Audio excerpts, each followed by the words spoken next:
I've never been really sure what I'm supposed to do with the 12 days of Christmas. All my life I've been in education in some form or another, and when I was a pupil, my senior school always set tests for the first week back of the new January term. So the days after Boxing Day were time for revision. When I became a school teacher, I never set tests for the January term. But I did have schoolwork all the same. Marking, planning, writing new schemes of work. You never get to the bottom of your to-do list when you're a teacher. And the days of Christmas after Boxing Day have always felt heavy with the weight of things to do. And to be honest, I've never felt good enough. And then I met Pauline. We'd meet up for a coffee or a walk.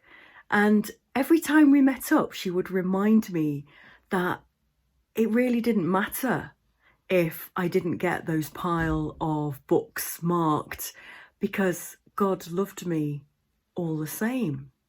She would say, it doesn't matter, Alex. God loves you exactly as you are. And the specifics would change. It doesn't matter whether you get that pile of ironing done, lose your spare tyre, get the kids to school on time, whiz around the house with the Hoover, all of the things that were stressing me out as a working mum. And she would tell me, look, don't stress about these things. These things don't matter because God loves you exactly as you are. And I do think that we need reminding of this sometimes, that we are lovable and that God really loves us. And so I thought on one of these 12 days of Christmas, we could do a guided meditation by John Bell. So if you're happy to, I invite you to close your eyes and imagine what is happening, and I'll read out a short imaginative story. You can open your eyes at any time. I'll be right here on your screen.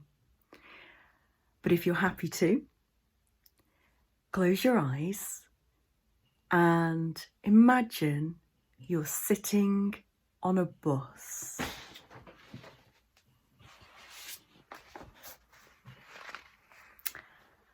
You're sitting on a bus, an ordinary single-decker going on an ordinary journey to your home or to a friend's house. There are only another 3 people on the bus. A woman with 2 children sitting near the front. It's about 4 o'clock in the afternoon. It's a dull day, and this makes you glad to be in the warmth. You're enjoying the journey, daydreaming, looking out of the window, not being disturbed by anyone or anything.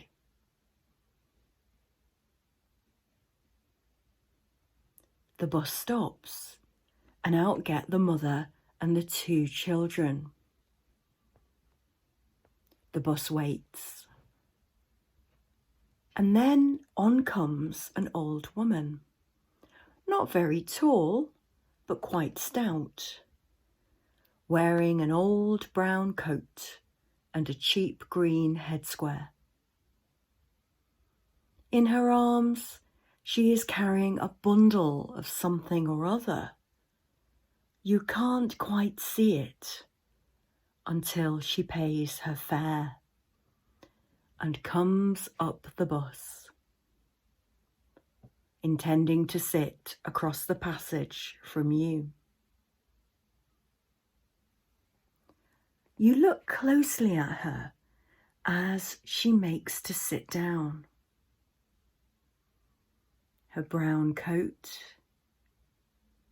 her cheap green headsquare with a rose pattern on the borders,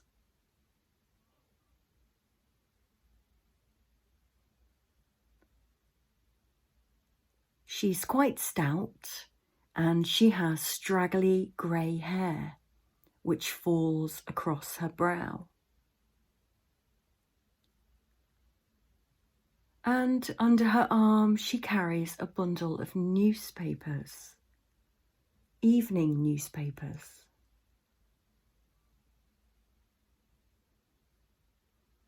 She looks around and sees you staring at her. "Hello," she says. And you say hello back.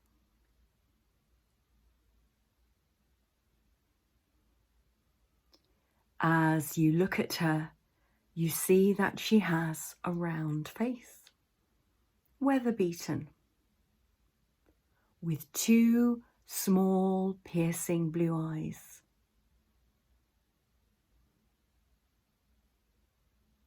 But you can tell she's smiling despite her face covering.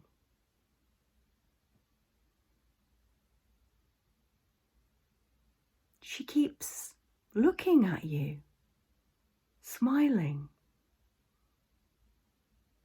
You feel you should say something, but you don't know what. Then you nod at the bunch of newspapers under her arm and, assuming her to be a street vendor, you say, "Is that your full-time job?" "Oh no, this is just a very small part of my job," she says. "So, what do you do?" you ask. And she smiles. "I mean, what are you?" you ask. And she smiles. "I'm an angel," she replies. And you feel you want to snigger. You turn your head away and look out the window. And then you turn it back and say quickly, "You're a what?" "I'm an angel," she says. "No, you're not." "Have you seen an angel before?" she asks. No, but... No, but... You haven't seen an angel before, so you wouldn't know one if you saw one. Sometimes angels get dressed up as wrestlers with sweatbands on their wrists. Sometimes they get dressed up like building surveyors and carry plumb lines in their hands. And sometimes they appear like old newspaper sellers. We don't always wear wings and halos, you know. You can hardly speak. But then you ask, "What are you doing here?" "I'm doing what angels normally do," she replies. "I'm bringing a message." "Who for?" you ask. "For you." "For me? But who from?" "From God." And while you stare in total disbelief, the old woman puts her hand into her brown coat pocket and brings out a blue envelope. "Is this your name?" she asks. And she shows you the envelope on which you see your name written. Your first name, in clear handwriting. Yes, you answer. Then it's for you. What's it about? You ask. And she says, it's the one thing you always forget, and the one thing you'll need to remember if you are going to get anywhere in life. Pardon? It's the one thing you always forget, and the one thing you'll need to remember if you're going to get anywhere in life. Do you know what it says? You ask. Yes, and maybe so do you. Then she stretches out her hand and gives you the blue envelope with your name on the front. You accept it and look at it in total confusion. You want to pinch yourself to make sure that it's true.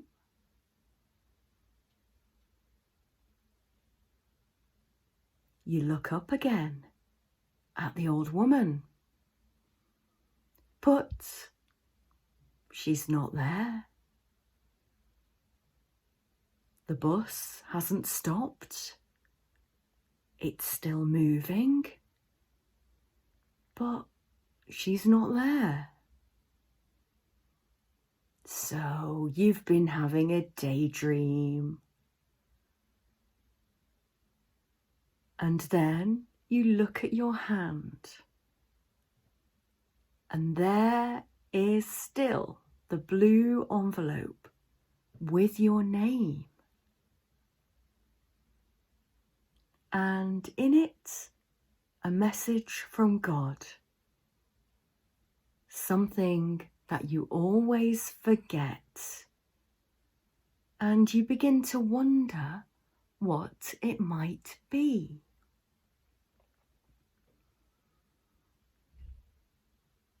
What is it you always forget?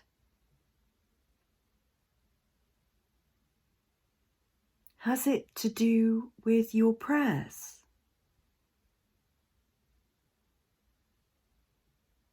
Has it to do with the church? Has it to do with the person you keep criticizing? Has it to do with some habit you know you have to kick? What is it you always forget?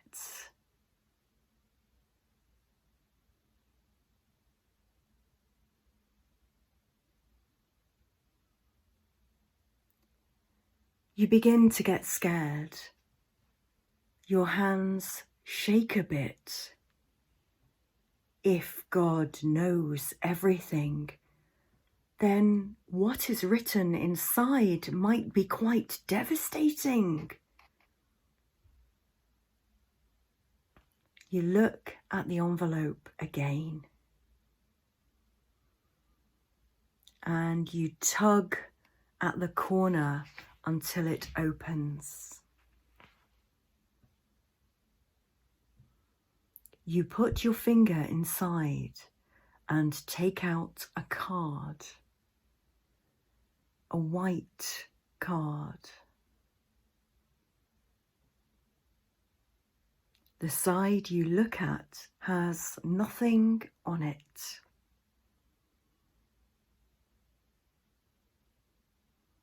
The message must be on the other side.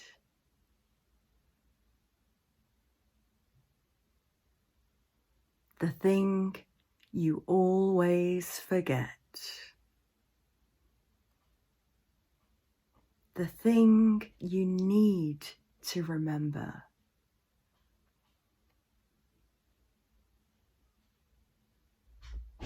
you turn the card over. There are 4 words in clear handwriting. I, God, love you.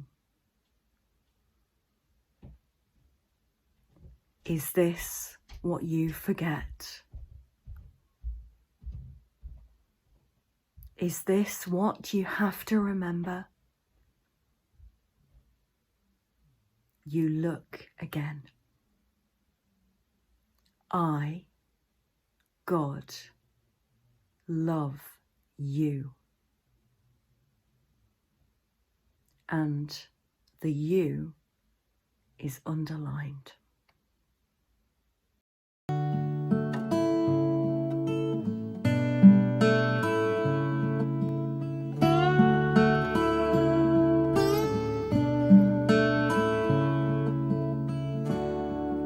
To be in your presence, to sit at your feet, where your love surrounds me and makes me complete. This is my desire. Oh Lord, this is my desire. This is my desire. Oh Lord, this is my desire.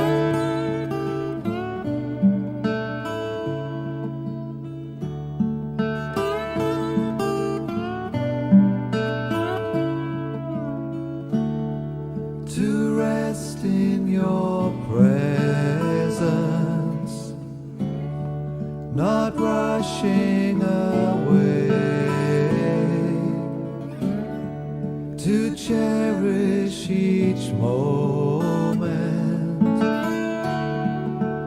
Here I would stay. This is my desire. Oh Lord, this is my desire. This is my desire. Oh Lord, this is my desire.